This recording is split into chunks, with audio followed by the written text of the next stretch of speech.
नमस्कार, खबर 24 आवर्स में आपका स्वागत है। मैं हूं आपके साथ रिंकल गुप्ता। चलिए खबरों का सिलसिला शुरू करते हैं और बात करते हैं कांग्रेस की। कांग्रेस अध्यक्ष सोनिया गांधी को लेकर विवादास्पद टिप्पणी के मामले में प्रधानमंत्री नरेंद्र मोदी ने केंद्रीय मंत्री गिरिराज सिंह को जमकर फटकार लगाई। इस फटकार के बाद गिरिराज सिंह रोते हुए नजर आए। सोनिया पर दिए गए बयान को लेकर गिरिराज ने इससे पहले संसद में खेद जताया था। हालांकि गिरिराज सिंह ने ऐसी किसी भी खबर से इनकार किया है और जानकारी के अनुसार पीएम मोदी ने पार्टी की बैठक में गिरिराज सिंह को इस विवादित बयान को लेकर काफी डांट लगाई है। गिरिराज सिंह के इस बयान को लेकर सफाई भी मांगी गई। खबर प्लांट करने के प्रशांत भूषण के आरोपों पर आशीष खेतान ने पलटवार किया है। खेतान ने भूषण परिवार की संपत्ति पर ही सवाल खड़े करते हुए कहा है कि जितनी उनकी चल अचल संपत्ति है, जितनी उनके धंधे हैं, सभी की जांच होगी। आपके टिकट पर लोकसभा चुनाव लड़ चुके आशीष खेतान ने सवालिया लहजे में पूछा कि प्रशांत भूषण और उनके पिता शांति भूषण ने हिमाचल, इलाहाबाद सहित देश के अलग अलग हिस्सों में अपनी 500 से 700 करोड़ रुपए तक की संपत्ति क्या पीआईएल के जरिए ही खड़ी की है। भूमि विधेयक पर सरकार के खिलाफ दुष्प्रचार करने का कांग्रेस पर आरोप लगाते हुए बीजेपी ने कहा है कि विपक्षी पार्टी का अध्यादेश पुनः जारी करने की आलोचना करना शैतान के प्रवचन देने की कहावत जैसा है। कांग्रेस शासनकाल के पिछले रिकॉर्ड को सामने रखते हुए सत्तारूढ़ पार्टी ने कहा है कि कांग्रेस के शासनकाल में रिकॉर्ड संख्या में अध्यादेश जारी किए गए थे और विपक्षी दल को ये अधिकार नहीं है कि वे हमारे ऊपर लोकतंत्र की हत्या करने का आरोप लगाए। बीजेपी ने अपने सांसदों को पूर्ववर्ती सरकार के दौरान अध्यादेश जारी करने के रिकॉर्ड से लैस करते हुए उनसे संसद में महत्वपूर्ण भूमि विधेयक पारित होने से पहले आलोचना करने वालों का पर्दाफाश करने को कहा है। बार बार बारिश और बर्फबारी से मौसम के बदल रहे मिजाज के बीच आज तृतीया के पावन पर्व पर गंगोत्री और यमुनोत्री मंदिरों के कपाट खुलने के साथ ही इस वर्ष की हिमालयी 4 धाम यात्रा शुरू हो गई है। वर्ष 2013 की भीषण आपदा के बाद तीर्थ यात्रियों का सत्र दोबारा प्रदेश की ओर करने के प्रवास में जुटी राज्य सरकार ने ऊंची चोटियों पर हिमपात और निचले क्षेत्रों में बारिश होने से बार बार मौसम में आ रहे बदलाव के बावजूद 4 धाम यात्रा की तैयारियों को लेकर पूरी व्यवस्था चाक चौबंद होने का दावा किया है। वहीं कश्मीर घाटी के उच्च पर्वतीय इलाकों में बीते 24 घंटों से लगातार जारी हिमपात और निचले क्षेत्रों में मूसलाधार बारिश से झेलम समेत सभी प्रमुख नदी नालों का जल स्तर फिर खतरे के निशान से ऊपर पहुंच गया है। ताजा हालात का जायजा लेने के बाद प्रशासन ने बाढ़ का अलर्ट जारी कर दिया है। झेलम के आसपास रहने वाले लोगों को सतर्क रहने की हिदायत देने के साथ ही सिंचाई और बाढ़ नियंत्रण विभाग के फील्ड स्टाफ को तुरंत ड्यूटी पर पहुंचने के निर्देश दिए गए हैं। 1 महीने के भीतर कश्मीर में दूसरी बार बाढ़ का अलर्ट जारी हुआ है। इस बुलेटिन में फिलहाल वक्त हो चला है एक छोटे से ब्रेक का, कहीं मत जाएगा। हरियाणा विधानसभा चुनाव के बाद हरियाणा में पार्षदों के चुनाव की बनने लगी है रणनीति, बिछने लगी है चुनावी बिसात, तैयार हो रहे हैं सियासी मोहरे। जनता की अपेक्षाओं पर क्या खरे उतरेंगे पार्षद? आपका वोट आपका पार्षद, हमारा खास कार्यक्रम। मिलिए अपने पार्षद से, सिर्फ खबर 24 आवर्स पर। बौद्धिक विकास और चरित्र शिक्षा का मूल्य उद्देश्य है। जी हाँ, ये विचारधारा है आरवी कॉन्वेंट स्कूल की। आरवी कॉन्वेंट स्कूल नर्सरी से 10वीं तक की शिक्षा बच्चों को प्रदान करता है। आरवी कॉन्वेंट स्कूल माधव शिक्षा समिति द्वारा पंजीकृत है।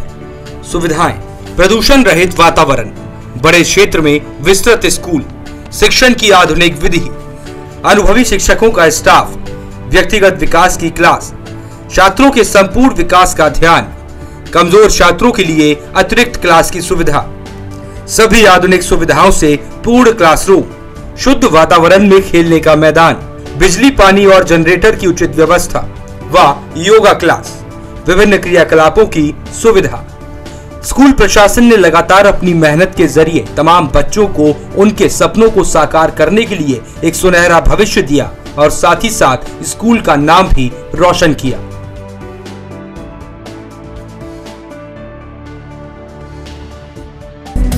राजनीति का रण, बिजली का मुद्दा, पानी का सवाल, गरीबी का मुद्दा, किसानों का हक, महिलाओं की सुरक्षा, गिरती अर्थव्यवस्था, क्रिकेट की हल्की। आपका मुद्दा सोमवार से शनिवार सिर्फ खबर 24 आवर्स पर।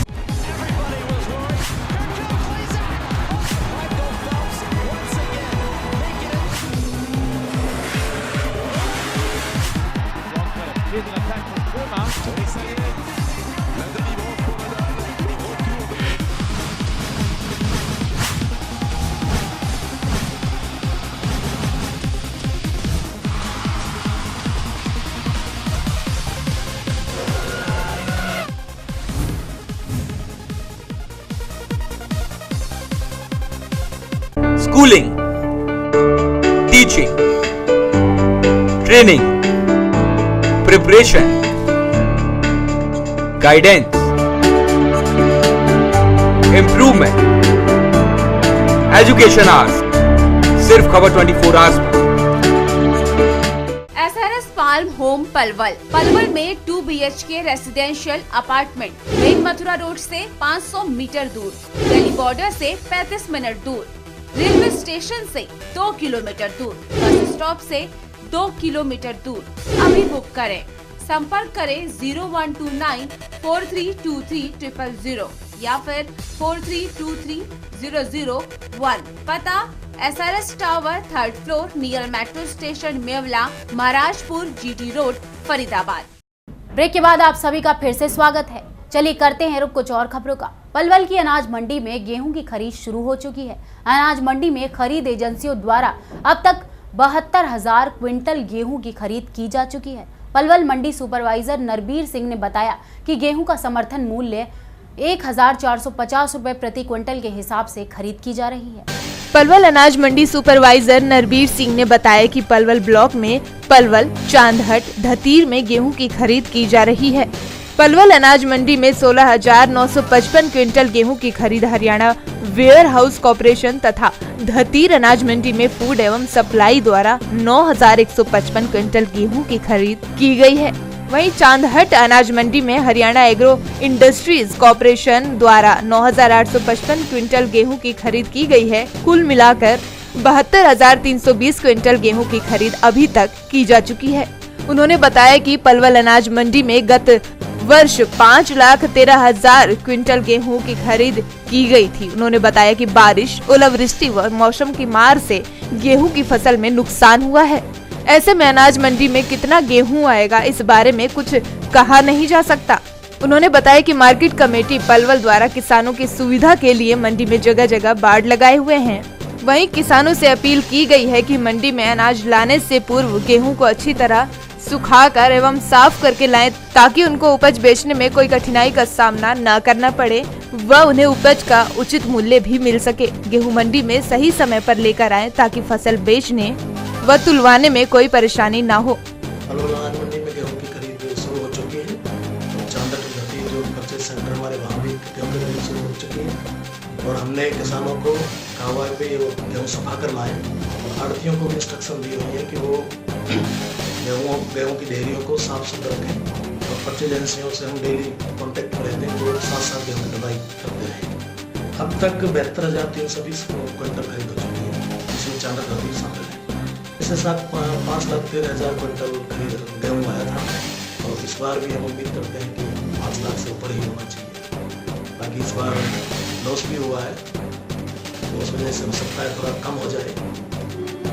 हमने मार्च के लास्ट वीक से ही और अप्रैल में भी हमने गांव में भी पंपलेट बंटवाए हैं, मंडी में भी बंटवाए हैं। मंडी में गेहूँ सुखा कर ही लाए। गेहूँ का वही समर्थन 1,450 रुपये गवर्नमेंट का है। पलवल में 2 एजेंसियाँ हैं, एक HWC Haryana warehouse corporation और एक फूड एंड सप्लाई। वहीं होडल में मीडिया द्वारा किसान विश्राम गृह बंद की बार बार खबर दिलाने के बाद प्रशासन ने किसानों के लिए विश्राम गृह खुलवा दिया है और साथ ही किसानों ने इसका धन्यवाद भी किया है। होडल की अनाज मंडी में लगभग 20 सालों से किसान विश्राम गृह बंद पड़ा हुआ था, जिसको लेकर चैनल ने इस मुद्दे को बार बार उठाया। चैनल के द्वारा इस किसान विश्राम गृह की बार बार खबर दिखाने के बाद आज प्रशासन ने इसकी साफ सफाई कराई और इसके अंदर जो 20 सालों से कबाड़ा भरा हुआ था उसको हटाया गया। इस काफी समय से बंद पड़े हुए विश्राम गृह के अंदर कबाड़ा भरा पड़ा था, ये किसानों के आज तक प्रयोग में नहीं आया।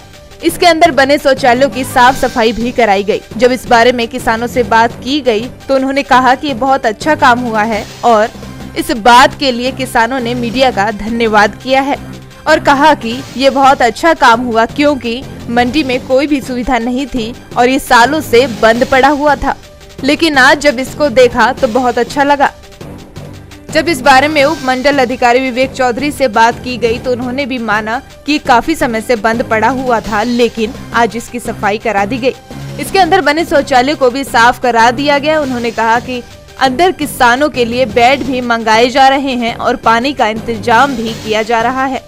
जीवनलाल जी बताइए, जो आपके लिए जो किसान विश्राम गृह था मंडी में, ये कम से कम 20-25 साल से बंद पड़ा था, कबाड़ा था, आज इसकी साफ सफाई कर दी है, क्या कहेंगे इस बारे में? ये तो बहुत अच्छा किया है जी, पर हमारे गेहूं की खरीद करी है।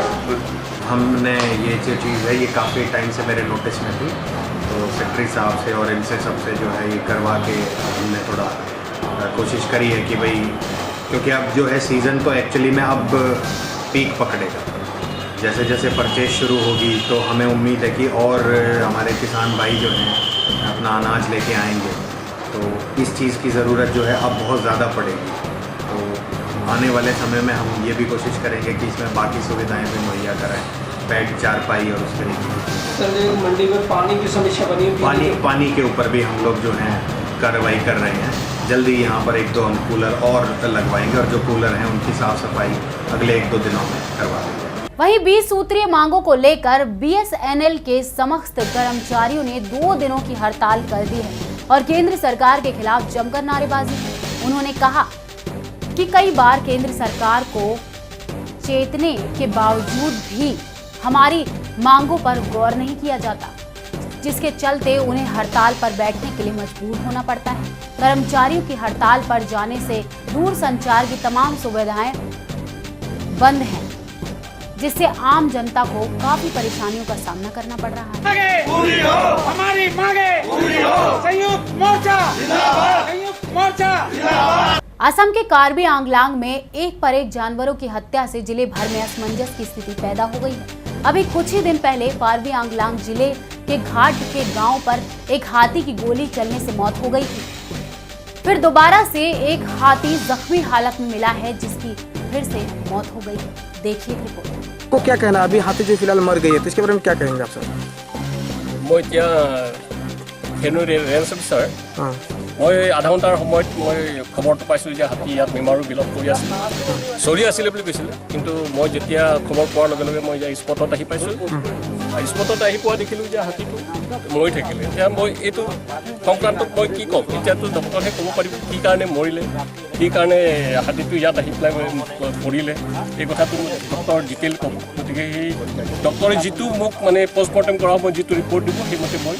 वहीं दिल्ली से पानीपत जाने वाले लोगों के लिए एक बार फिर से परेशानी खड़ी हो गई है। गोहना मोड़ जीटी रोड के बीचों बीच सड़क में दोबारा से बहुत बड़ा गड्ढा हो गया है, जिससे यहाँ की जनता काफी परेशान है। पानीपत में जीटी रोड पर गांधी मंडी के निकट करीब 1 महीना पहले सड़क पूरी तरह से धंस गई थी। सड़क के नीचे से गुजर रही सीवरेज प्रणाली के डैमेज होने के चलते सड़क का एक बड़ा हिस्सा धरती में समा गया था। अभी जिला प्रशासन और LNDT कंपनी इस सड़क को ठीक करवा ही रहे थे कि करीब 20 दिन पहले सड़क का एक हिस्सा फिर से धंस गया और सड़क के बीच गड्ढा हो गया। इसके चलते लोगों को भारी परेशानी का सामना करना पड़ रहा है। दिल्ली से पानीपत की तरफ आने वाले वाहनों, विशेषकर बसों को फ्लाईओवर के ऊपर से होकर गुजरना पड़ रहा था और यात्रियों को पानीपत से करीब 4 किलोमीटर पीछे ही छोड़ा जा रहा था, जिसके बाद वे पैदल चलकर शहर में पहुंच रहे थे। बड़ी मशक्कत के बाद प्रशासन ने गड्ढे भरते हुए सड़क का निर्माण कार्य पूरा करवाया और सड़क के एक हिस्से को वाहनों के लिए खोल दिया गया। लेकिन तीसरी बार सड़क का एक हिस्सा फिर से जमीन में धंस गया और सड़क के बीचों बीच गड्ढा ही गड्ढा हो गया। तीसरी बार हुए इस हादसे में प्रशासन की नींद फिर से उड़ गई है। अभी इस तीसरे गड्ढे को भरने का काम चल ही रहा था कि बीती रात गोहाना मोड़ जीटी रोड के बीचों बीच सड़क में दोबारा से चौथा करीब 10 फुट लंबा और 3 फुट गहरा गड्ढा हो गया। इस चौथे गड्ढे ने प्रशासन की नींद हराम करके रख दी है और एक बड़ा हादसा होने से बच गया। आज मौके पर पहुंचे अधिकारी ने कहा कि सड़क को बंद करने का काम शुरू कर दिया गया है और इस मेन सीवरेज को सर्विस लाइन की ओर शिफ्ट किया जाएगा। लोगों का कहना है कि प्रशासन इस मामले को गंभीरता से नहीं ले रहा है और 1 महीने में ये चौथा हादसा है, जिसके कारण आम दुकानदारों के काम पर भी असर पड़ रहा है। स्थानीय निवासी अरुण का कहना है कि अगर ये काम जल्दी पूरा नहीं किया गया तो आने वाले बरसात के दिनों में आम नागरिक को भारी परेशानी झेलनी पड़ेगी और अभी तक समस्या का कोई समाधान नहीं निकल पा रहा है। सड़क के बारे में बात करें तो सड़क बार बार बैठती जा रही है, चौथी बार सड़क बैठ गई है 1 महीने के अंदर। ये तो प्रशासन की कमी है जी, ये प्रॉपर कार्रवाई नहीं कर रहे। एक जगह करते हैं, दूसरी जगह टूट जाता है, दूसरी जगह करते हैं, तीसरी जगह। एक बार प्रॉपर इंतजाम होना चाहिए। बाजार में नुकसान हो रहा है, काम ट्रैफिक ना होने से काम नहीं हो रहा। एक बार प्रॉपर सही तरह से बंद करके इसको रास्ते को प्रॉपर ठीक करें ताकि आगे आने वाले टाइम में दिक्कत न रहे। जीटी रोड का मामला है, कोई एक्सीडेंट भी हो सकता है, भारी नुकसान हो सकता है। आगे पुल बना हुआ, पुल पर नुकसान हो सकता है। जब जल्दी नहीं करेंगे तो कई महीने लग जाएंगे कि फिर बरसात शुरू होगी तो फिर वो काम मुश्किल हो जाएगा। अभी इसको तो जल्दी से जल्दी करना चाहिए ताकि काम पूरी तरह सही रहे। पाइप पुरानी है, जैसे पहले जहाँ बैठी थी पाइप की क्वालिटी तो वही है। अब ये फिर रात को बैठ गई है और हादसा होने से बच गया। हमने रात को इसमें प्रिकॉशन कर ली थी और इसको जल्दी जल्दी ठीक करवा के और अब इसमें ट्रैफिक हम नहीं चलाएंगे। ये संजय चौक से शुरू होती है और रईदा माल तक ये खराब है और कभी भी इसमें आगे बैठ सकती थी। अभी ट्रैफिक बंद कर दिया है, इसको हम तभी खोल रहे हैं जब ये पूरी ठीक हो जाएगी। नहीं, दूसरी तरफ चेंज करेंगे, इसको बंद कर देंगे। इस बुलेटिन में मेरे साथ इतना ही। मुझे दीजिए इजाजत। नमस्कार। हरियाणा विधानसभा चुनाव के बाद हरियाणा में पार्षदों के चुनाव की बनने लगी है रणनीति, बिछने लगी है चुनावी बेसात, तैयार हो रहे हैं सियासी मोहरे। जनता की अपेक्षाओं पर क्या खरे उतरेंगे पार्षद? आपका वोट आपका पार्षद, हमारा खास कार्यक्रम। मिलिए अपने पार्षद से। सिर्फ खबर 24 आवर्स पर। बौद्धिक विकास और चरित्र शिक्षा का मूल्य उद्देश्य है। जी हाँ, ये विचारधारा है आरवी कॉन्वेंट स्कूल की। आरवी कॉन्वेंट स्कूल नर्सरी से 10वीं तक की शिक्षा बच्चों को प्रदान करता है। आरवी कॉन्वेंट स्कूल माधव शिक्षा समिति द्वारा पंजीकृत है। सुविधाएं: प्रदूषण रहित वातावरण, बड़े क्षेत्र में विस्तृत स्कूल, शिक्षण की आधुनिक विधि, अनुभवी शिक्षकों का स्टाफ, व्यक्तिगत विकास की क्लास, छात्रों के संपूर्ण विकास का ध्यान, कमजोर छात्रों के लिए अतिरिक्त क्लास की सुविधा, सभी आधुनिक सुविधाओं से पूर्ण क्लासरूम, शुद्ध वातावरण में खेलने का मैदान, बिजली पानी और जनरेटर की उचित व्यवस्था व योगा क्लास, विभिन्न क्रियाकलापों की सुविधा।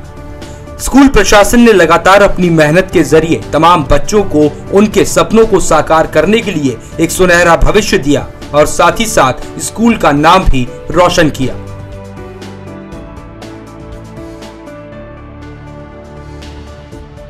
राजनीति का रण, बिजली का मुद्दा, पानी का सवाल,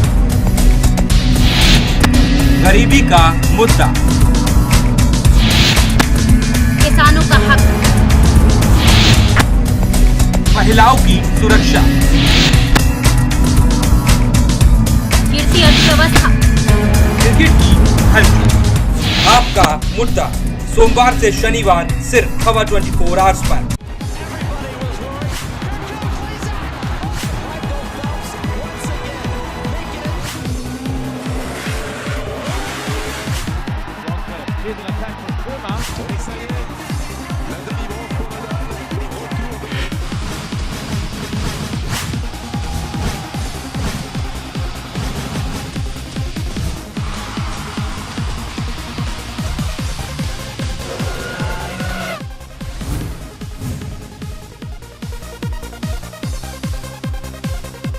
schooling, teaching, training, preparation, guidance, improvement, education hours, सिर्फ खबर 24 आवर्स में। SRS palm home Palwal. Palwal में 2 BHK residential apartment main Mathura road से 500 मीटर दूर, दिल्ली बॉर्डर से 35 मिनट दूर, रेलवे स्टेशन से 2 किलोमीटर दूर, बस स्टॉप से 2 किलोमीटर दूर। अभी बुक करें, संपर्क करें 0129 4323 000 या फिर 4323 001। पता SRS tower 3rd floor near metro station Mewla, Maharajpur, GT road, Faridabad.